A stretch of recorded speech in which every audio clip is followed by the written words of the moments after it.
Assalamualaikum warahmatullahi wabarakatuh. Alhamdulillahirabbil alamin. Wassalatu wassalamu ala sayyidina Muhammadin wa ala alihi wa sahbihi wa man tabi'ahu bi ihsanin ila yaumiddin. Amma ba'du. Rabbi a'udzu bika min hamazatis syayatin wa a'udzu bika rabbi an yahdurun.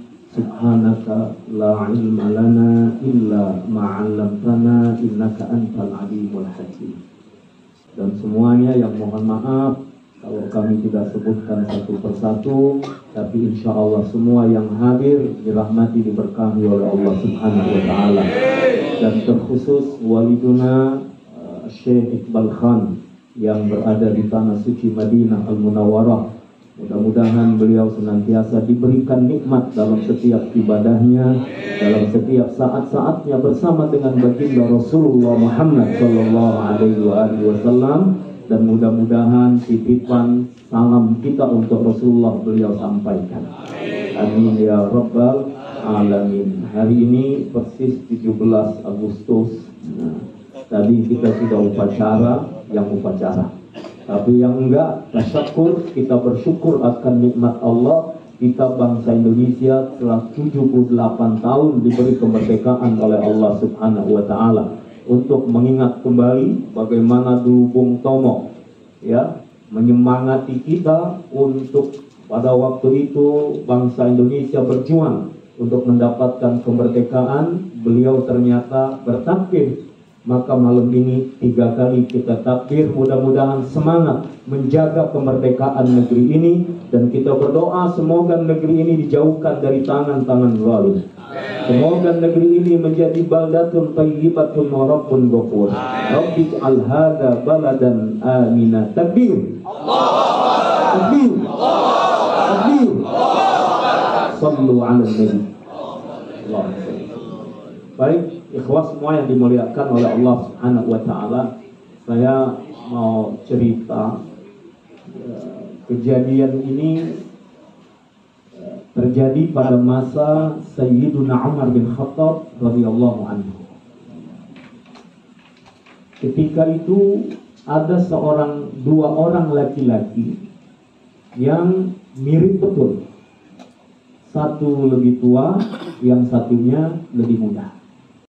Perjalanan lama, kemudian ketika dia pulang lagi ke rumah, setelah melaksanakan tugas-tugasnya, dia dapat kabar, rupanya istrinya telah kembali ke hadirat ilahi Rabbi.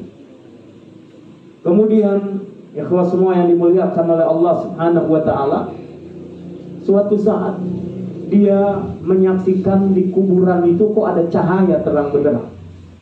Dia tanya kepada keluarganya, kok kenapa keluar cahaya nampaknya dari kubur itu?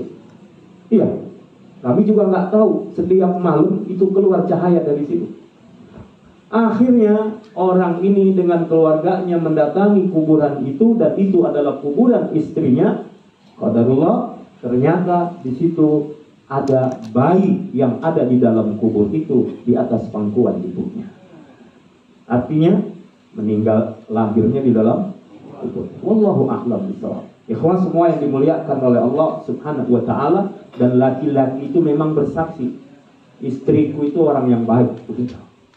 Akhirnya apa? Ya anak itu lahir, dan sekarang ya ini orangnya yang ada di sini. Nah, bukan kita maksudnya. Nah, ikhwan yang dimuliakan oleh Allah Subhanahu wa Ta'ala, jadi apa hikmah dari cerita itu? Ya, bahwa menitipkan kepada Allah Subhanahu wa Ta'ala pasti dijaga oleh Allah. Dalam hadis yang diriwayatkan oleh Ibnu Umar radhiyallahu anhuma, bahwasanya Rasulullah SAW bersabda, ya, inna Allah Ta'ala idza studi'a syai'an hafizhahu, bahwa Allah Subhanahu wa Ta'ala jika dititipkan kepadanya sesuatu pasti Allah menjaganya.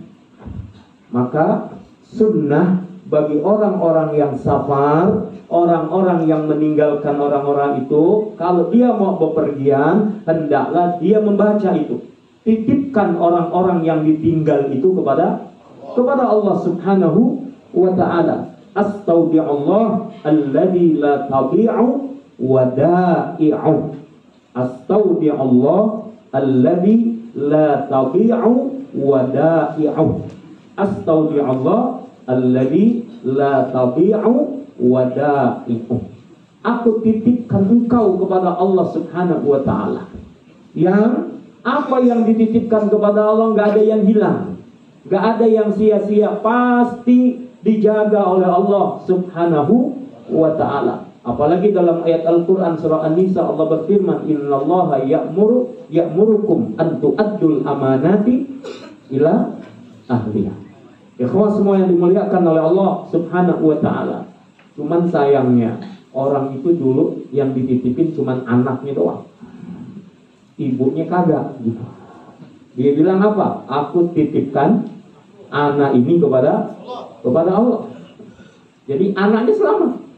Ibunya memang sudah ajalnya, kemudian ibunya wafat.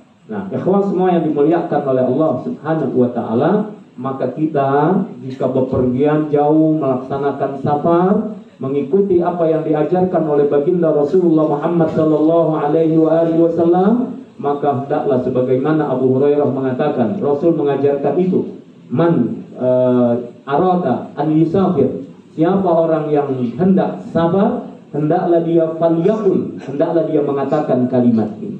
Sudah hafal semua? Astaudi'ullah alladzi la tabi'u wada'i'u.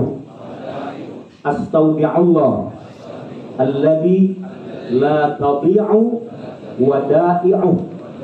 Astaudi'ullah alladzi la tabi'u wada'i'u. Nah, ini mudah-mudahan bisa hafal. Jadi yang nggak hafal nggak dapat beras. Nanti beras dikasih astaudi'ullah, ya. Nah, yang dimuliakan oleh Allah Subhanahu wa ta'ala, ya, saya menyampaikan ini juga sekaligus saya menyampaikan itu, astaudi'ukumullah alladzi la tabi'u wada'i'u. Ya, saya mohon doa malam ini langsung ke Sukabumi, lanjut ke Boyolali, lalu ke Yogyakarta. Ya. Nah, tadi saya dengar apa nih yang mesti saya sampaikan, engkau nyolek-nyolek saya, walaupun 5 menit majulah, begitu kan? Ya, teringat dengan hadis itu, teringat dengan apa yang dianjurkan oleh Rasulullah SAW. Kalau kita safar meninggalkan, hendaklah kita mendoakan orang yang ditinggalkan. Lalu orang yang ditinggalkan mendoakan juga orang yang safar. Ya. Apa doanya? Astaudirukumullah. Nah, orang-orang yang ditinggalkan doain juga, jangan lupa doakan. Di antaranya apa? Zawwadakallahu taqwa wa ghafara dzanbaka wa yassara lakal khaira haitsuma kunta. Ayo, zawwadakallahu taqwa wa ghafara dzanbaka wa yassara lakal khair haitsuma kunta.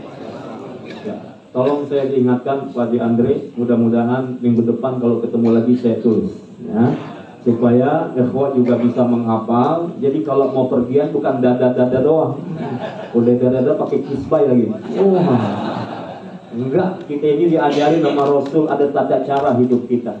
Ya, bukan sekedar dada-dada doang, tapi ada doanya. Supaya apa? Yang ditinggalkan dalam penjagaan Allah, yang berangkat safar pun dalam penjagaan Allah Subhanahu wa ta'ala. Dan itu kita rasakan betul. Saya merasakan itu, doa dari orang yang ditinggalkan membuat urusan perjalanan kita dimudahkan oleh Allah. Suatu saat saya alhamdulillah diberi oleh Allah kenikmatan bisa berangkat ke Palestina,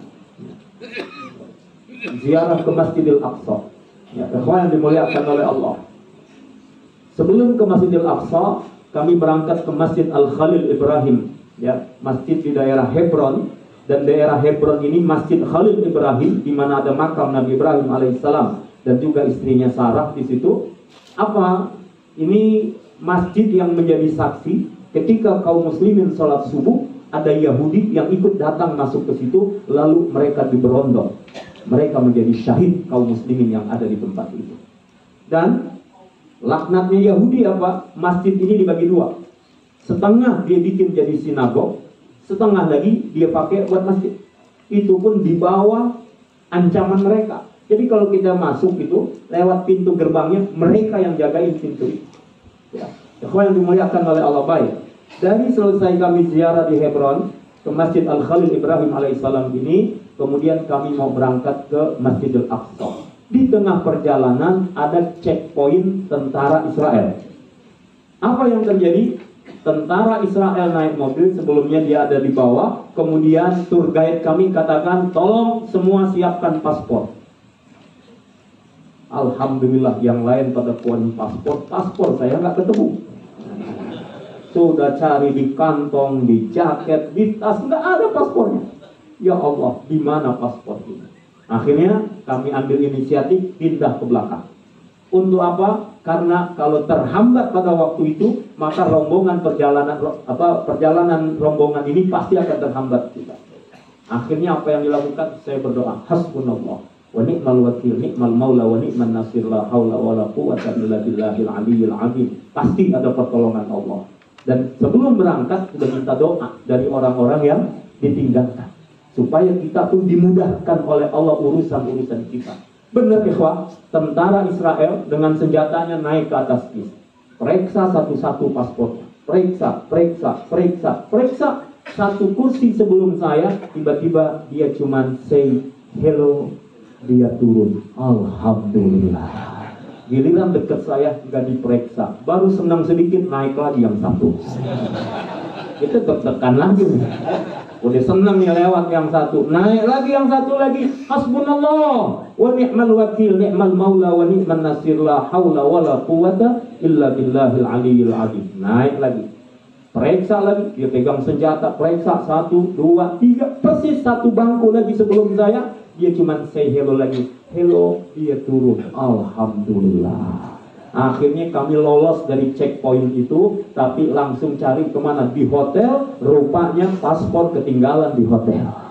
Sejak itu kalau mau kemana-mana cek paspor dulu. Lebih hati-hati lagi. Tapi saya merasakan, kenapa? Ada doa.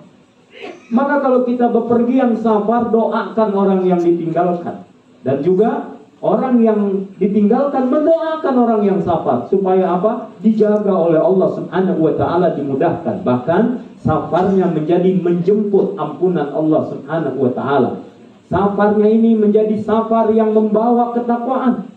Maka saya senang ini kalau dari 500 jamaah mendoakan saya mau safar malam ini supaya apa? Saya diberi ketakwaan oleh Allah Subhanahu wa taala. Allah ampuni dosa-dosa saya. Lalu kemudian apa? Allah mudahkan dalam perjalanan. Insya Allah mudah-mudahan kita yang sering safar kemana-mana, termasuk kalau dari Condet ke sini safar juga ya. Ya, Abdullah jauh beliau rumahnya ke sana safar. Masya Allah, mudah-mudahan semua dijaga oleh Allah, diberkahi oleh Allah Subhanahu wa taala. Sekali lagi, astaudi Allah alladzi la tadi'u wada'i'u.